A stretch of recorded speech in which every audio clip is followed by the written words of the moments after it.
Hello everyone, welcome to channel learn with ease.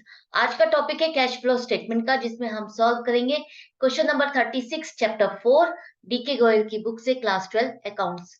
Online sessions, online classes के लिए आप मुझे व्हाट्सएप कर सकते हैं इस नंबर पर। अपना नाम और क्लास आप मुझे फॉलो कर सकते हो Telegram channel learn with ease official, जहां पर आप अपने डाउट्स और कमेंट्स लिख करके भेज सकते हो। तो क्वेश्चन में दिया है कि आपको provision for income tax account बनाना है ताकि आप कैश फ्लो स्टेटमेंट बना सको। क्यों बनाना है? अगर आपने लास्ट क्वेश्चन की प्रैक्टिस कर ली है, क्वेश्चन नंबर 35 की, तो आपको समझ में आ गया होगा कि क्यों बनाना है। क्योंकि ये तीनों फिगर अलग अलग है। जो हमने लास्ट ईयर प्रोविजन किया टैक्स का, हम इस साल पे करते हैं करंट ईयर में। आपने ये प्रोविजन किया था लास्ट ईयर की इनकम पर 31 मार्च 2021 के बाद, जिसको आप पे करोगे 31 मार्च 2021 के बाद ही। 1 अप्रैल 2021 से 2022 के बीच में आप इसको पे करोगे। इसका मतलब आपने उस साल पे नहीं किया, आने वाले साल में पे किया।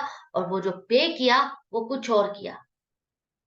वो जो पे किया आपने वो कुछ और किया हो सकता है, डेफिनेटली हो सकता है। तो वो आपको निकालना है। दूसरी बात, आप यहाँ पर जो नया प्रोविजन कर रहे हो वो 1,34,000 यहाँ पर दिया है। जो आपका यहाँ पर क्लोजिंग फिगर आ रहा है वो 1,34,000 आ रहा है, जो कि हम मान लेते हैं अगर ये नया प्रोविजन बनाया है तो ये है। लेकिन यहाँ पर दिया है कि करंट ईयर में प्रोविजन तो हमने 1,70,000 बनाया है। तो ये दोनों अलग अलग है। अगर हम इसको बैलेंस लेते हैं तो ये क्या है, और इसको लेते हैं तो ये क्या है, ये दोनों में फर्क क्यों आ रहा है? तो इस चेंज की वजह से आपको provision for income tax account बनाना है, ताकि आप चेक कर सको कि ये डिफरेंस आपका कहाँ सेट ऑफ हो रहा है। तो सबसे पहले आपको पता है ये आपकी लाइबिलिटी है, जिसे आप लाइबिलिटी साइड पर शो करते हो शॉर्ट टर्म प्रोविजन। तो शॉर्ट टर्म प्रोविजन में आप लाइबिलिटी में शो करते हो क्रेडिट बैलेंस होगा इसका 1.5 लाख ओपनिंग है, क्लोजिंग आपका 1,34,000 है। अब आपने नया प्रोविजन बनाया 1,70,000 का इस साल का। ये तो आपका पिछले साल का ओपनिंग बैलेंस है, ओपनिंग प्रोविजन है पिछले साल का। इस साल जो नया प्रोविजन करोगे तो इसी में ही एडिशन होगा ना।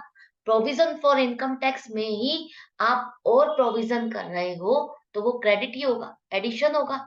तो आप यहाँ पर लिखोगे by statement of profit and loss 1,70,000, जो इस साल आपने नया प्रोविजन किया। प्रॉफिट एंड लॉस अकाउंट में ही आप इसको शो करते हो, कंपनी के statement of profit and loss में ही एंड में प्रॉफिट एंड लॉस में से इस टैक्स के प्रोविजन को आप माइनस करते हो।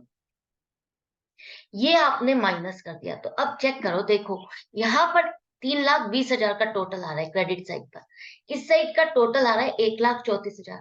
तो डिफरेंस कितने का आ रहा है? डिफरेंस आ रहा है आपका 1,86,000। तो ये जो डिफरेंस आ रहा है 1,86,000 और क्रेडिट साइड पर, सॉरी डेबिट साइड पर आ रहा है, तो डेबिट साइड पर वही अमाउंट आएगी जो आपने पे करा, जो आपने टैक्स की पेमेंट की। वो आपने पेमेंट की है 1,86,000। प्रोविजन कितना किया था आपने? 1.5 लाख का किया था। उसके अगेंस्ट आपने पेमेंट कितनी की? 1,86,000। ये जो 36,000 की आपने एक्सेस बाद में जाकर के कुछ एडजस्टमेंट्स की वजह से ज्यादा पेमेंट करनी पड़ रही है, उसकी वजह से आपका क्लोजिंग बैलेंस डिफरेंस आ रहा है, डिफरेंट आ रहा है। क्योंकि वो सेट ऑफ हो गया, वो डिफरेंस जो था उसने आपके क्लोजिंग बैलेंस को सेट ऑफ कर दिया।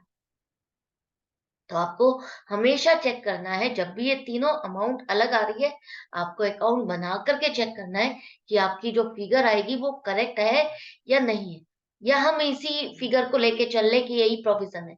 आपको हमेशा बना करके चेक जरूर करना है। तो अब आपको मिसिंग इंफॉर्मेशन मिल गई, जितना आपने टैक्स पे किया, जिसे आप शो करोगे cash flow from operating activity. Last में पहुंच करके आप जो टैक्स पेड माइनस करते हो वो आपका क्या आएगा? 1,86,000 आप शो करोगे, इतना पे किया है। ये नहीं 1.5 लाख माइनस नहीं करोगे कि आपका ये प्रोविजन था पिछले साल, यही पे किया है। नहीं, पे आपने कितना किया है? 1,86,000। दूसरी बात, जो करंट ईयर में आपने प्रोविजन किया, वो आप कहाँ एडजस्टमेंट करते हो? वो आप करते हो ऑपरेटिंग प्रॉफिट निकालते हुए। जो प्रॉफिट ऑपरेटिंग एक्टिविटी का कैश फ्लो निकालते हुए आपको जो नया प्रॉफिट चाहिए होता है स्टार्टिंग में, उसमें आप एडजस्टमेंट्स करते हो। जो आपने टैक्स काटा होता है, प्रोविजन फॉर टैक्स बनाया होता है, उसको आप एड बैक करते हो। तो कौन सा एड बैक करोगे? ये वाला नहीं करोगे। कौन सा करोगे?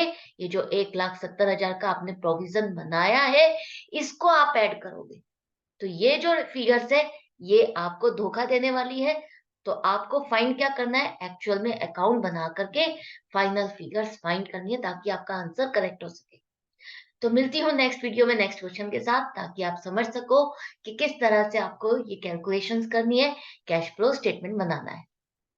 Good bye and take care.